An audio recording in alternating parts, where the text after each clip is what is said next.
ভূমিপুত্ৰ চুতীয়া ৰাইজক চূড়ান্ত প্ৰতাৰণা চুতীয়া উন্নয়ন পৰিষদৰ যোৰহাট জিলা আয়ুক্ত কাৰ্যালয়ৰ সন্মুখত 3 ঘণ্টীয়া অৱস্থান ধৰ্মঘট কুন্দিল সেনা অসমৰ অসম চৰকাৰে চুতীয়াসকলৰ সৰ্বাংগীন উত্তৰণৰ বাবে চুতীয়া উন্নয়ন পৰিষদক প্ৰদান কৰা 125 কোটি টকাৰ ব্যাগম দুৰ্নীতিৰ অভিযোগ উত্থাপন কুন্দিল সেনা অসমৰ এই সন্দৰ্ভত মুখ্যমন্ত্ৰীৰ দুৰ্নীতি নিবাৰক শাখাৰ তদন্তৰ দাবীত আজি যোৰহাট জিলা আয়ুক্ত কাৰ্যালয়ৰ সন্মুখত প্ৰতিবাদ সাব্যস্ত কৰে কুন্দিল সেনা অসমে ভূমিপুত্ৰ চুতীয়া ৰাইজক চুতীয়া উন্নয়ন পৰিষদে চূড়ান্ত প্ৰতাৰণা কৰাৰ বিৰুদ্ধে কুন্দিল সেনা অসমে বৃহৎ প্ৰতিবাদী কাৰ্যসূচী হাতত লোৱাৰ লগতে মুখ্যমন্ত্ৰীৰ দুৰ্নীতি নিবাৰক শাখাৰ তদন্তৰ দাবী জনায় যোৰহাটৰ পৰা ধ্ৰুৱজ্যোতি পাছনিৰ ৰিপৰ্ট AIN লাইভ পোনপ্ৰথমে সকলো সাংবাদিক বন্ধুসকললৈ ধন্যবাদ জ্ঞাপন কৰিছোঁ।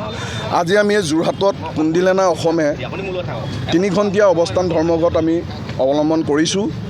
আমাৰ মূল কথাটো হৈছে যে চুতীয়া জাতিৰ নামত 125 কোটি টকা 2020 চনৰ পৰা 2025 বৰ্ষলৈকে যি পুঁজি আবণ্টন দিছিলে আমি সেই পুঁজি সঠিকভাৱে ৰূপায়ণ কৰা আমি দেখা নাপালোঁ। চুতীয়াৰ ডেভেলপমেণ্ট কাউন্সিলখনে অগাধ দুৰ্নীতি কৰি আহিছে। তাৰ কাৰণে আমি চুতীয়া জাতিৰ ৰাইজৰ আমি দাবীবিলাক আজি উত্থাপন কৰিছোঁ। ৰাইজৰ ক্ষোভবিলাক আজি আপোনালোকৰ মাধ্যমে আমি চৰকাৰক অৱগত কৰিব বিচাৰিছোঁ। অনতিবিলম্বে আমাৰ দাবীবিলাক যদি পূৰ্ণ নকৰে তেতিয়াহ'লে আমি ইয়াৰ পৰৱৰ্তী পৰ্যায়ত আমি সকলো চুতীয়া ৰাইজক একত্ৰিত কৰি আমি ৰাজপথত গণতান্ত্ৰিকভাৱে আন্দোলন কৰিবলৈ কাৰণে আমি কিন্তু বাধ্য হ'ম। সেইকাৰণে আমি পুনৰবাৰ এই বিজেপি চৰকাৰখনক আমি অনুৰোধ জনাইছোঁ যে অতি শীঘ্ৰে চুতীয়া ডেভেলপমেণ্ট কাউন্সিলৰ যিসকল বিষয়ববীয়া এই দুৰ্নীতি কৰিছে তেখেতলোকক অতি শীঘ্ৰে তদন্ত আওতাত আনিব লাগে। চুতীয়া ৰাইজক অস্বস্তিত কৰিব পৰাকৈ আমি কুন্দিল সেনাই কেৱল চুতীয়া ৰাইজৰ আমি দাবীবিলাক আমি এই মঞ্চৰ জৰিয়তে উত্থাপন কৰিছোঁ। অনাগত দিনত কিন্তু ইয়াৰ এটা ভয়াৱহ ৰূপ ল'ব। তাৰ কাৰণে আমি চৰকাৰক পুনৰবাৰ আমি অনুৰোধ জনাইছোঁ যাতে ইয়াৰ এটা সঠিক চুতীয়া ৰাইজে যাতে ৰিজাল্ট পায় তাৰ কাৰণে আমি চৰকাৰক মুখ্যমন্ত্ৰী আমি হিমন্ত বিশ্ব শৰ্মাক আমি পুনৰবাৰ আমি অনুৰোধ জনাইছোঁ। আচলতে আমাৰ জনগোষ্ঠীৰ ৰাইজৰ আমি যিটো দাবী সেইটো আমি আচলতে উত্থাপন কৰিছোঁ। এতিয়া জনগোষ্ঠীৰ ৰাইজৰ বৃদ্ধ বনিতা সকলো আমাৰ লগত কুন্দিল সেনাৰ লগত আছে আৰু আমাৰ কাৰণটো হৈ গ'ল চুতীয়া জনগোষ্ঠীৰ পৰা এখন উন্নয়ন পৰিষদ বনাই দিয়া হৈছে। এই উন্নয়ন পৰিষদে ইমান দুৰ্নীতি কৰিছে ন, আমাৰ যিসকল আই আছে, মাতৃ আছে, বাই ভনী আছে সেইসকলে কিন্তু যিটো পাব লাগে, যিটো মাননি পাব লাগে সেইসকলে পোৱা নাই। তেওঁলোকৰ অঙহী বঙহী আপুনি আচৰিত হ'ব।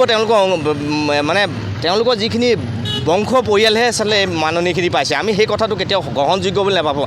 আপোনালোকে সেইদিনাখন দেখিছে এজনী মোৰ এটা দুখ লাগে। এগৰাকী আই যে আপোনাৰ দেখিছেনে ধেমাজি লীলা চুতীয়া, সেই মানুহগৰাকীক চমৰ গগৈ ডাঙৰীয়াই দিবলগীয়া হৈছে এটা ঘৰ, কিন্তু চুতীয়া ডেভেলপমেণ্ট কাউন্সিলে 125 কোটি টকা আহিছে। তেনেকুৱা মানুহ দেখা নাই নেকি? তেওঁলোকে দেখা নাই নেকি? আচলতে এইবোৰ কথাই বেয়া লাগে। আমাৰ বিক্ৰী কৰিছোঁ এইটো কাৰণে মানুহগৰাকীক যেতিয়া দেখিছোঁ কান্দি দিছে ল'ৰা তাৰ ভৰিত ধৰি পেলাই। সেই কথাটো আচলতে আমি কেতিয়াও গ্ৰহণযোগ্য বুলি ভবা নাই। 125 কোটি টকা যদি তেওঁলোকে 125 কোটি যদি অকল দুখীয়া মানুহৰ ঘৰ বনাই দিলেহেঁতেন আমি কোনো কাৰণতে আন্দোলন নকৰিলোহেঁতেন। কিন্তু তেওঁলোকে নিজৰ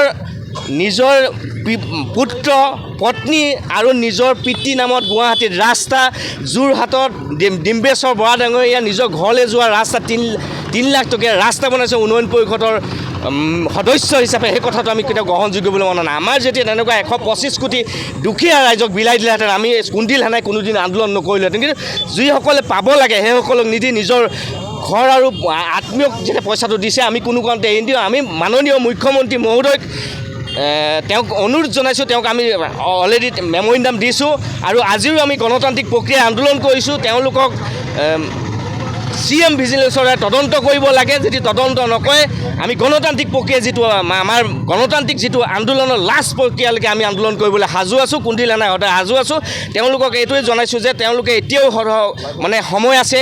তেওঁলোকে যিসকল চুতীয়া বৃদ্ধ আইসকল আছে আইসকলক চকু মেলি চাওক, নহয়তো কুন্দিল সেনাই কোনোদিন তেওঁলোকক এৰি নিদিয়ে আৰু জেল হাজতলৈ যাবলৈ সাজু থাকক।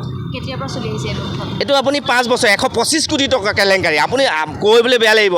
ৰাইদাংজুৰিত বনালে গৰিনাইন ক্ষেত্ৰত তাত বাউণ্ডেৰী ৱাল বনালে ফেবাৰ ব্লক দি দুইফালৰ পৰা প্লাষ্টাৰ কৰিছে বেকফালে ধুপাং ফাং কৰি থৈছে ফেবাৰ ব্লকে বাউণ্ডেৰী ৱাল 7 লাখ টকা সেইটো নিৰঞ্জন চুতীয়া বুলি এখন চৰকাৰী স্কুল আছে তাত দিলে বাউণ্ডেৰী ৱাল 7 লাখ টকা কিন্তু নিজৰ ফেক্টৰী ফেবাৰ ব্লক লগাই পেলাই বাউণ্ডেৰী আমাৰ আৰু আছে তাত দুৰ্নীতি নিজৰ দায়িত্বত আছে কুলকমল বৰুৱা তেওঁ অধ্যক্ষ উপাধ্যক্ষ জ্যোতিপ্ৰসাদ চুতীয়া আৰু এজন আছে প্ৰাঞ্জলাস খনিকৰ তেওঁলোকে আচলতে তেওঁলোকৰ ছিগনেচাৰতে কোনোবাই বনাই দিছে এইটো আমি নামানো আমি সংগঠনৰ বিষয়বিলাক কথা ক'বলৈ যাওঁ তেওঁলোকে IBS বনাই দিছে তেওঁলোকেতো পাছ কৰিছে তেওঁলোকৰ ছিগনেচাৰ অসম চৰকাৰলৈ গৈছে তেওঁলোকে ক'ত চকুমুটি আছিলে নেকি তেওঁলোকে তদন্ত কিয় নকৰিলে তেতিয়া ক'ব নোৱাৰিলে যে মই দুখীয়া মানুহৰ কাৰণে অহা নাই মই এইখিনি কেতিয়াও গ্ৰহণযোগ্য হ'ব নোৱাৰে সেই কথাটো কিয় কাৰণে নক'লে তেওঁলোক সকলোৱে মিলি খাব খুজিছে চুতীয়া জাতিটো টেষ্ট খাইছে তেওঁলোকে আৰু তেওঁলোকৰ কোনো কাৰণতে কুণ্ডিল সেনাই কোনো কাৰণতে ৰেহাই দিয়া নহ'ব সেইটো আপোনালোকৰ মাধ্যমৰ যোগে তেওঁলোকক